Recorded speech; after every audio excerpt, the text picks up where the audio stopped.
Everybody, my name is Alex. It is really hot in here, really hot. I think as I speak, every word that comes out of my mouth, your body's just going to be saying, it's really hot, it's really hot. I don't know if you will get any of this, but we'll try our best. Just so you know, I spent the morning putting my slides together, crafting. Here's the problem, if the slides come back on, you're going to realise you might have spent this morning doing it, but I don't know why you're telling us about it. Pretty plain. I don't think they're coming back on. We're going to sing at least 2 songs later. We're probably going to ask you to search for the lyrics, just so you know, on your phone or with people around you, so that we can sing later on. Because that guy is not coming back on today, I don't think. We're going to be thinking about love today. Jesus is going to show us his way of love. He's going to reveal his love to us. And I think it is both compelling and challenging. Jesus' love is compelling because as we watch Jesus' love this afternoon, it is the kind of love that we all want to love like, and he loves in the kind of love that we all want to receive as well. His love is incredibly compelling, but it's also challenging because it's just so hard. His sort of vision of love is so difficult. It is such a high calling. So that's what we're thinking about today. Jesus says, if you reckon with my love can change you. It can change you to become one of the most loving people on all of the earth. And it can also transform the whole community of the church to be a community of love. So that the church radiates love in such a way that people are drawn in. They see the love of the church, and through the love of the church they see Jesus. So that's what we're going to be thinking about today. Let me dive right in. We're going to think about 3 things. And you will understand that when I write my sermons, I listen to 80s pop music in the background. We're going to think about the meaning of love, the pattern of love, and the power of love. So, the meaning of love. I think in some measure, everybody has a definition, a working definition of love. What love is, what it looks like, what it feels like. Perhaps it's just emotion welling up inside of you. Perhaps it's what love does. Love is patient, it commits itself. Love makes you cry tears of pain and tears of joy.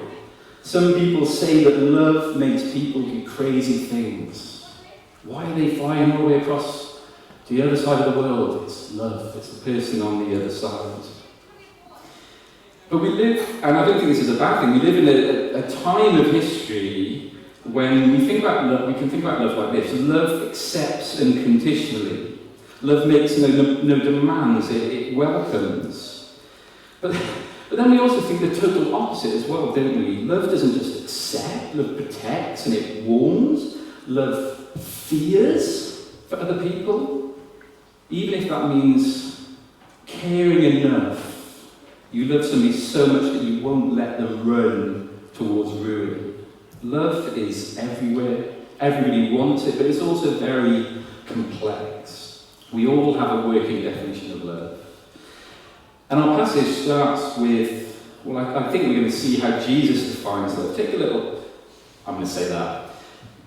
look at verse 1 if you have it on your phone in your Bibles. It's not on the screen behind you. This is what verse 1 says.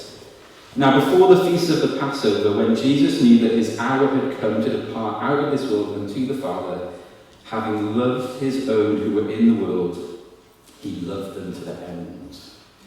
Jesus loved his disciples. He had always loved them. He was going to love them right into the very end. His love would not run out. And so everything that follows is just an expansion of what Jesus' love looks like. And here's what I think is really interesting. Instead of laying out sort of point by point Jesus' manifesto of love, he does speak, but he doesn't say so much. In fact, he acts. He shows. He gives this dramatized, memorable picture of his love, which is foot washing. Now, in those days, they would walk miles and miles and miles. So Jesus and his disciples, their bodies would be, particularly their feet, would be caked in mud, covered in grime. And so as they sat down for their meal together, the norm would be that a servant would come and wash all of their feet. But there doesn't appear to be anybody there willing to do it. There's no servant there, and all the disciples there, they're just waiting. There's this giant elephant in the room. Now, you might remember that here are a group of men who previously argued over who is the greatest, arguing amongst themselves. Who is the greatest amongst us? Who's the best? And so they're waiting. And they're waiting. Who is going to break first? All of the tension in the room, the awkwardness. And then it was Jesus himself who rises from the table, their teacher, their rabbi, their leader. He fills a bowl of water. He takes off his outer layers. He assumes the position of a servant, and then he moves around the room, one by one, washing their feet. And so like verse 1 said, if everything that we're seeing in this part of the Bible is an expression of Jesus' love, what does this show us? What is he teaching about love? And I just want to move through this first point with two things. Love is humble and love is costly. Jesus shows that true love, his love, is characterized by humility. It is marked by self-disinterest. It's consumed by expressing itself and meeting the needs of other people. His love moves towards others. It doesn't demand, but it gives freely. His love is all about serving. John says something really interesting, the author of this, just in sort of the lead up to Jesus about to wash his followers' feet.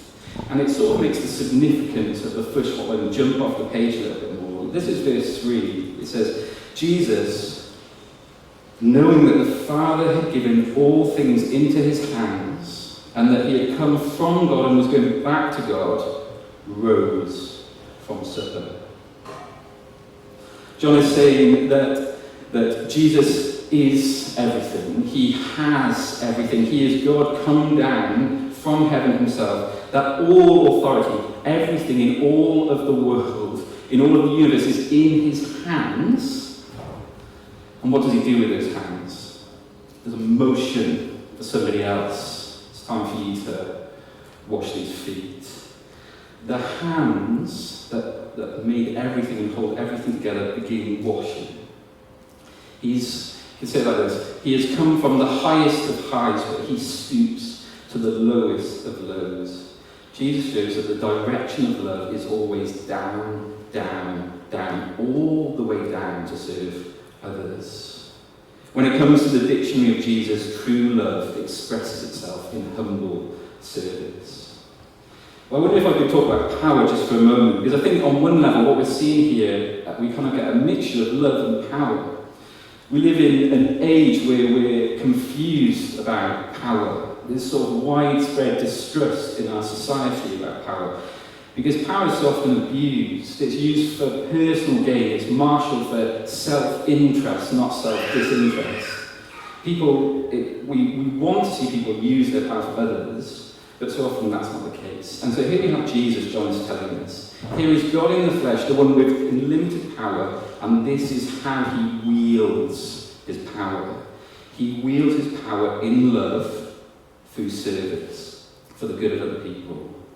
Which is to say, the King of Heaven turns out to be the lowest, the lowliest of servants. Jesus shows us his love. It doesn't demand, it doesn't devour, but it gives itself freely. And as we look on this scene, this scrubbing of the feet of his disciples, the significance of this is going to expand. It's going to grow as we go on. But I just want to mention something very, very briefly. Here's something that we can see about Jesus. Here's something that we ourselves can think about Jesus as he thinks of us. Because of his love, the direction of his love is that he always stoops to meet us in our mess. His love will meet us wherever we are, and he will minister to our needs. Jesus is not afraid of the mess of your lives. He's not afraid of the pain in your lives. He doesn't stand far off, but he will always stoop low. He is glad to do it. He's willing to do it. He will do it. He will stoop low to meet you in those moments. But let me try and build on this idea of humble love, because love is also costly. his love is also costly. This picture of the washing of the feet is going to grow in significance, and we're invited to see that Jesus is showing a costly love. I think we can see that something deeper is happening up here, because when we look at the interaction between Peter and Jesus, it's in verses 6 to 9. When Peter gets to Jesus, he is indignant. He does not like that Jesus is stooping low to wash his feet. And he says, "You will never wash my feet." And this is what Jesus says in verse 7. Jesus answered him, "What I am doing you do not understand now, but afterward you will understand." I think that the cryptic Jesus might be one of my favourite versions of Jesus. He is saying that there is more going on here than meets the eye. Dear Peter, my friend, you cannot understand the significance of this moment, but you will. You will understand. Throughout John's Gospel, we heard it in Ed's sermon at the beginning of the series, Jesus speaks about his hour. And time again, it's referring to his cross. Time and time again, he says, "My hour is not here. My hour has not come." But then in verse 1 that we read earlier, just before Jesus begins to wash the feet of his people, something has changed. And he says, "My hour has come. My hour is near." I had a poster growing up of young Anakin Skywalker in Star Wars. And this is culture. This is where I can bring my voice into this sort of realm. Little Anakin Skywalker, and his shadow sort of goes onto the back of the setting behind him. Do you know what? It's the shadow of Darth Vader. Spoiler alert, it's 40 years ago. I should be allowed to spoil things like that. And it's just beautiful, just art, culture. Here's what John is saying. In what we're seeing here with the washing of feet, there is a shadow that looms over the whole setting. The shadow of the cross looms heavily, and it makes the story of foot washing burst to life. You see, the very next day, after Jesus had done this act, he would be betrayed by Judas. His trial would commence. He would eventually be nailed to the cross, and the humiliation of lowering himself to foot washing would not compare to the humiliation of the cross. And here's, I think, the link between the two.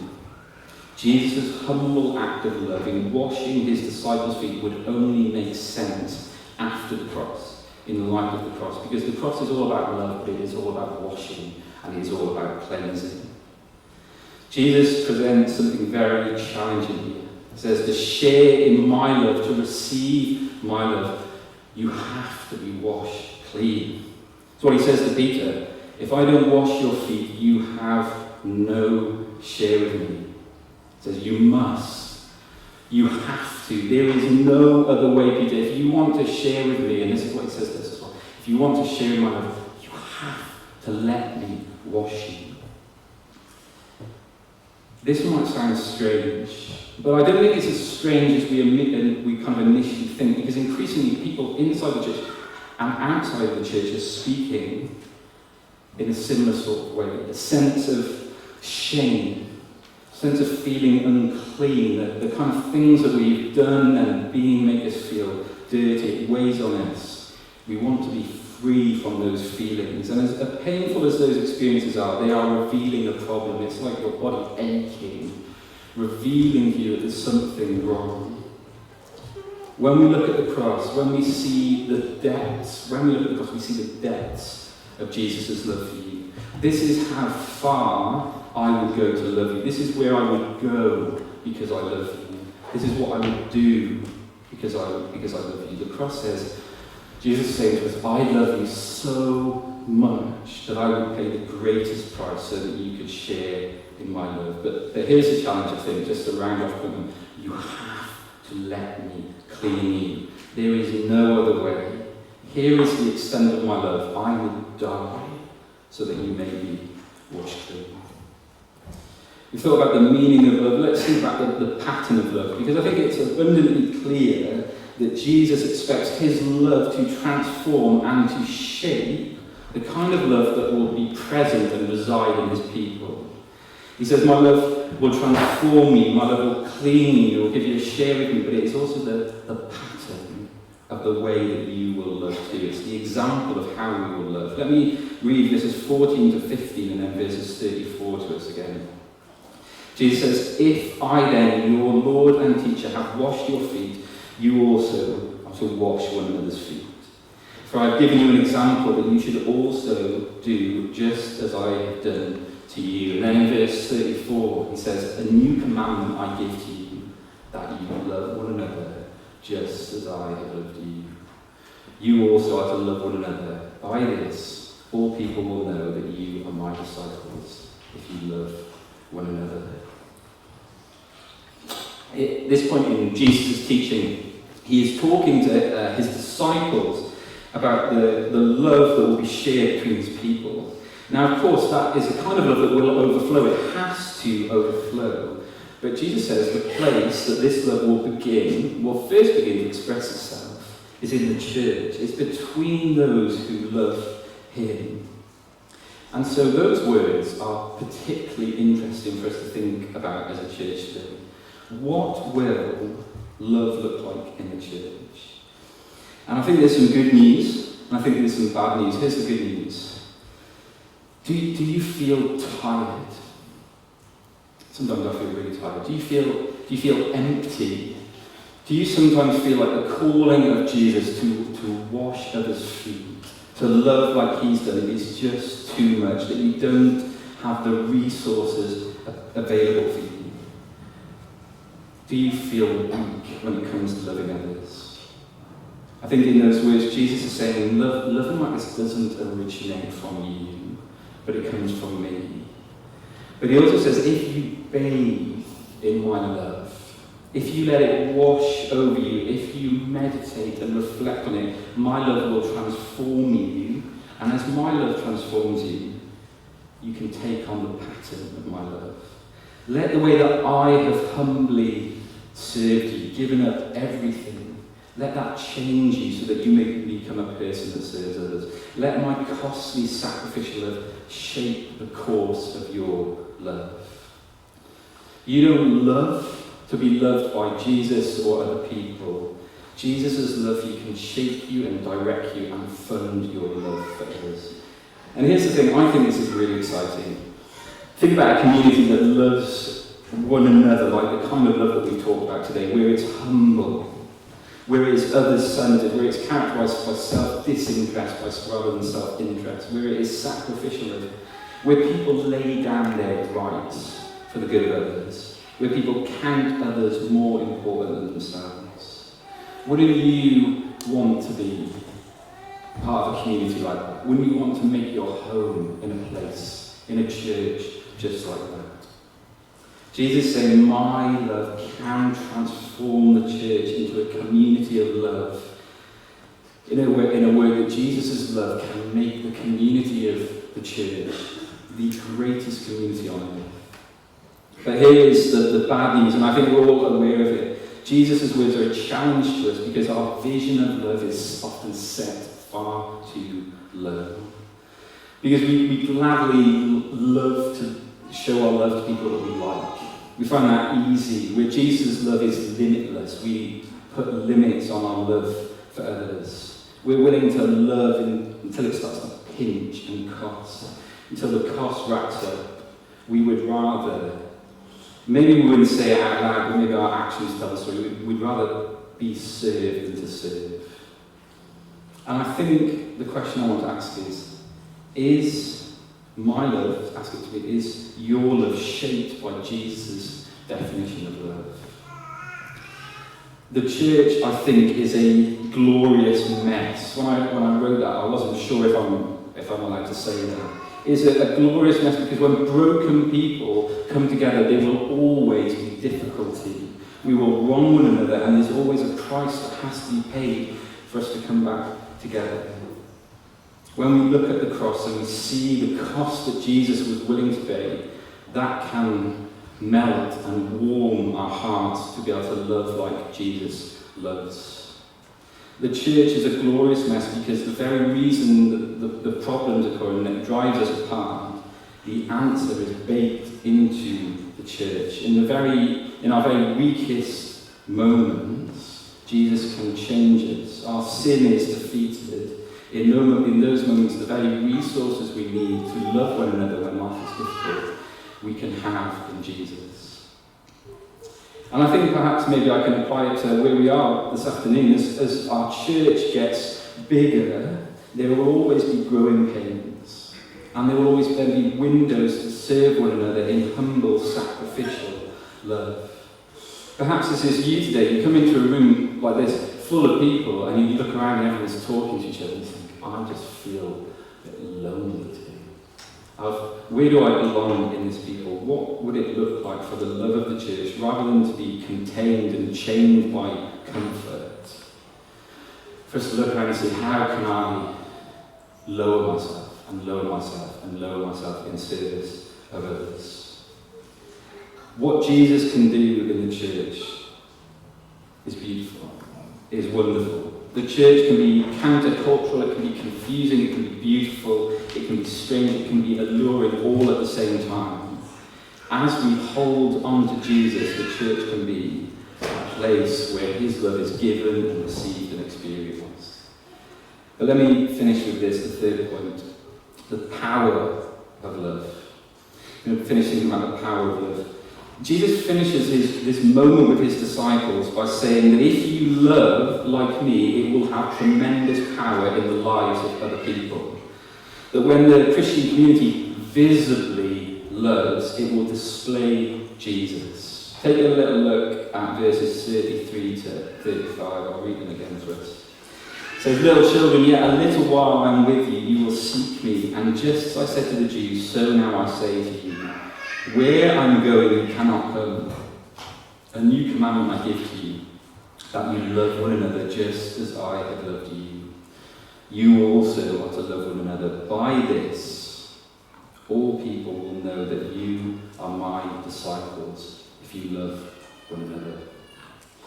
Jesus says, when you love one another like I have loved you, the witness of the community of love will be like an introduction to Jesus. The reality of Jesus will shine out and people will know that you follow him. Last week we thought about the gospel must be heard. The good news of Jesus must be spoken. Now, of course that is true, but we see something interesting, I think, here. Through the community of love, Jesus can be seen and be experienced.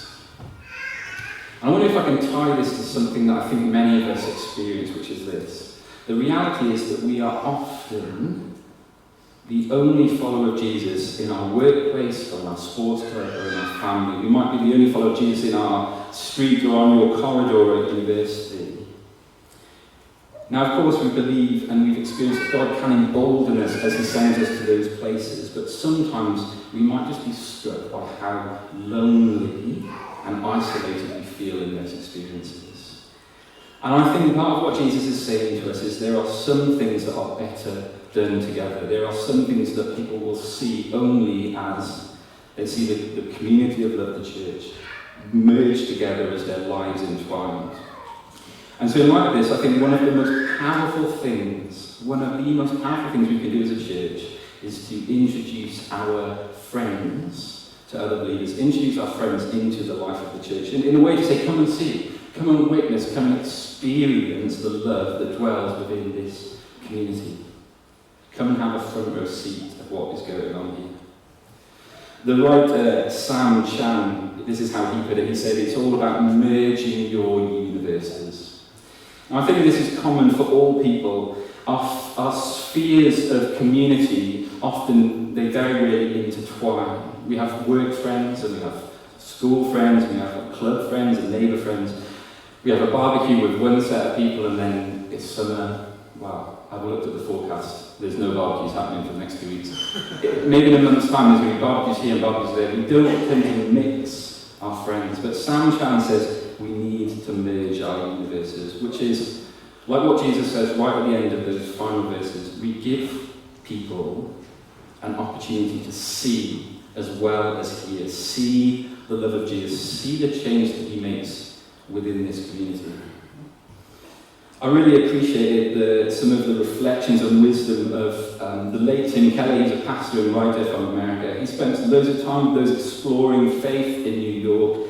And he said, if you are exploring the Christian faith, when you enter the church community, here are the things that he would hope that you would find.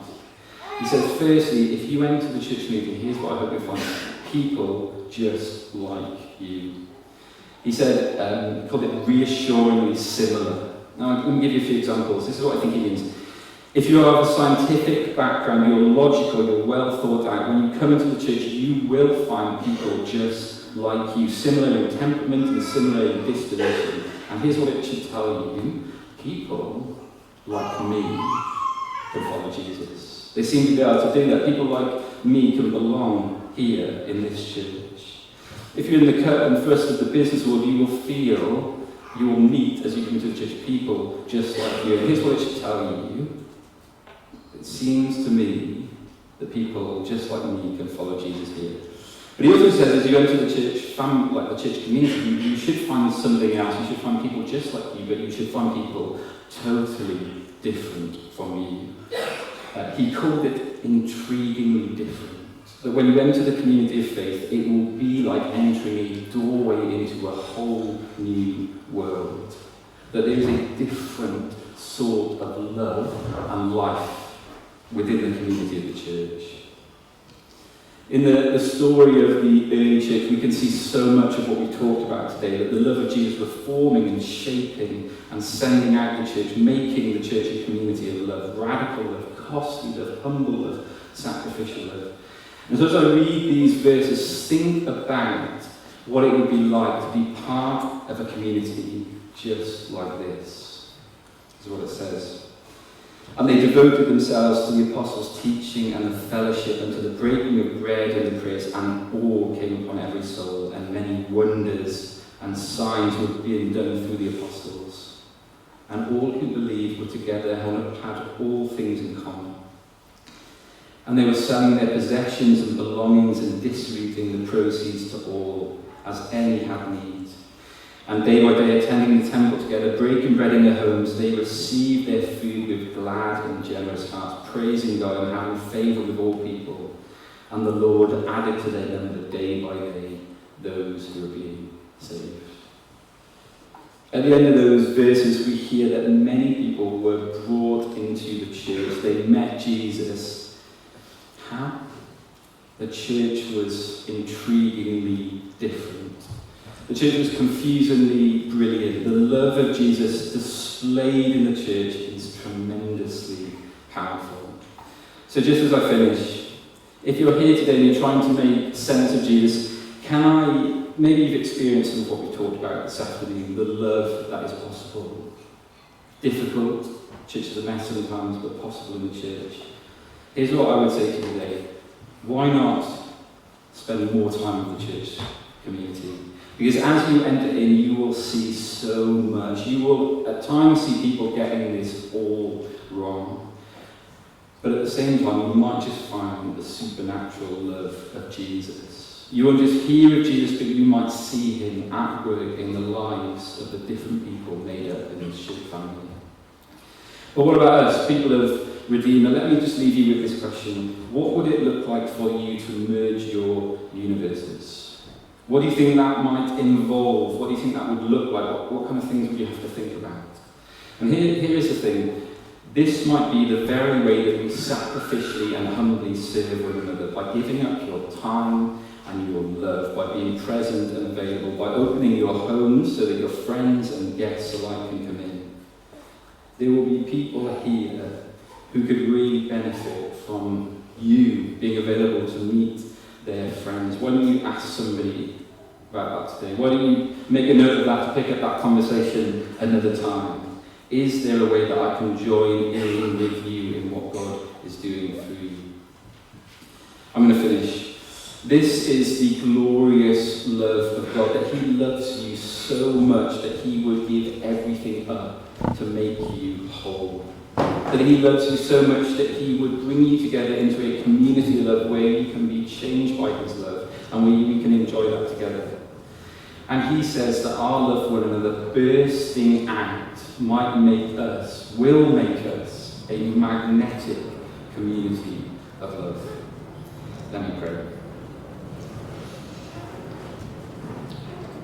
The great hymn says, "What can wash away my sin? Nothing but the blood of Jesus." Lord Jesus, we praise you for what we see in this story, the lengths that you would go, how low you would go to show your love for us. And we ask that we might be humble, that we might lay down our arms to receive your love, to be loved by you, to be cleansed by you, once cleansed, cleansed forever, that we are clean forever. And would you change us to be a community of love that radiates your love into our city. Lord Jesus, we praise you and we thank you for all that we've seen of you today. Would we hold on to your love? Amen.